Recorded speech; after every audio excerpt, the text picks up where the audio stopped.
using these grids to build his cage, and we got them from Bed Bath & Beyond. These are $20 each, and we got 2 sets.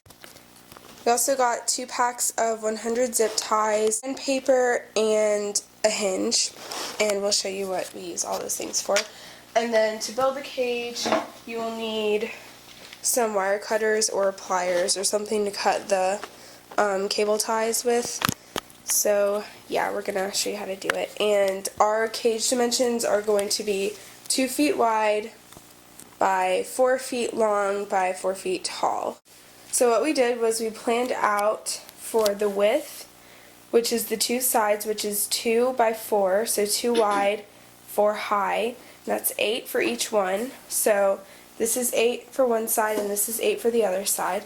And then for the front and back we did 4 feet long by 4 feet high, so that's 16 each. So we had exactly enough to build the outside of the cage. So we're just going to show you how to do the cable ties.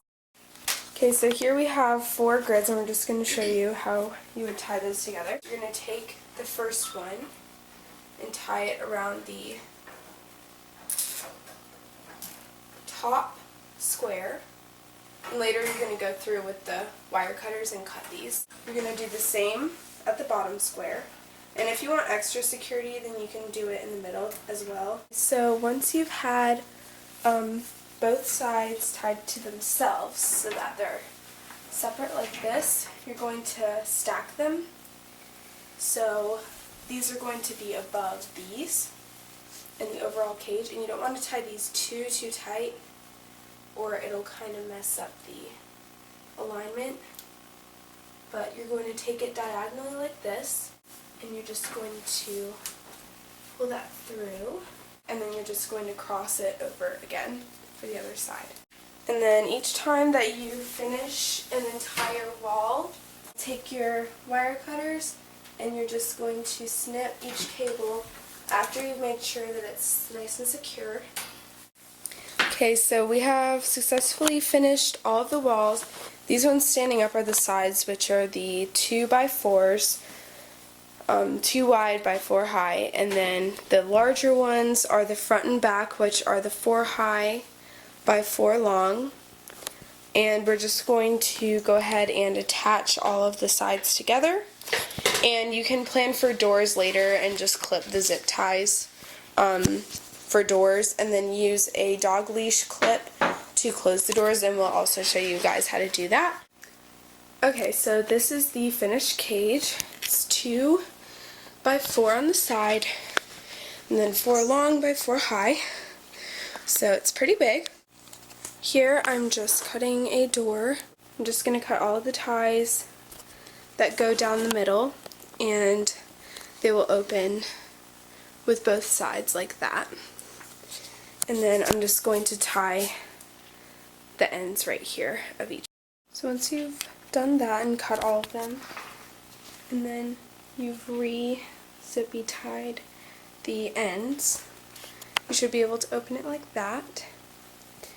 And then this will be just your door, and you can get some sort of latch or a lock for really cheap and just lock the 2 ends together. And for the flooring, we're just going to use this foamy stuff, so I'm going to go ahead and cut it out to the right shape, but you can also use wood. And then to cover the foam, we have this laminate. Sorry about the mess. They're just laminate tiles that stick, so we're just going to stick them to this after we shape this out. Okay, so I've cut the 2 foam boards out so that they cover all of the area, and we're going to lay the sticky tiles down onto the foam. And it's okay to have kind of a flimsy base for the bottom floor because you have your floor underneath it, and this is waterproof. So we're just going to lay the tiles down onto the foam, and that'll be the finish of the first floor, unless you want to put fleece on top of it for some traction. Okay, so we have laid down all of the laminate pieces. We had to cut some of them for the edges. I don't know if you can see that, the lighting in here is really bad. But we completely filled all of the parts for the base. Okay, so for the locks, I actually have a bit of a ghetto arrangement here. But I just found some random little clips around the house. This is like a backpack clip. This is like a key clip that goes on a lanyard or something. And this was actually a clip that I got with one of my guinea pig toys. So I just took that off the toy, and I'm going to use that to as a lock. And I'm using 3 because obviously the cage is really tall, and so it's going to need some extra. So what I do is I put the first clip at the top of the first grid, and I push them together so that they're overlapping by 1.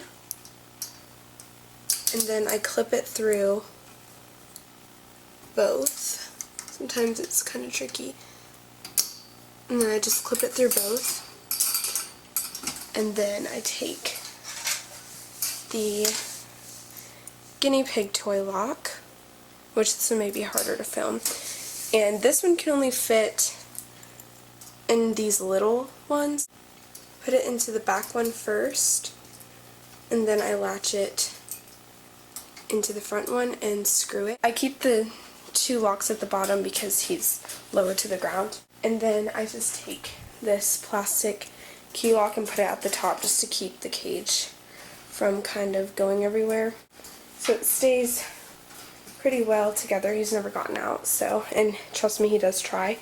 And in my next video, we're not doing the second floor yet because he's still very small, so he doesn't need all that room at this point, but we just want to avoid building another cage, so we're just going to keep the same structure, and eventually when he gets a little bit bigger, we're going to add on the second floor.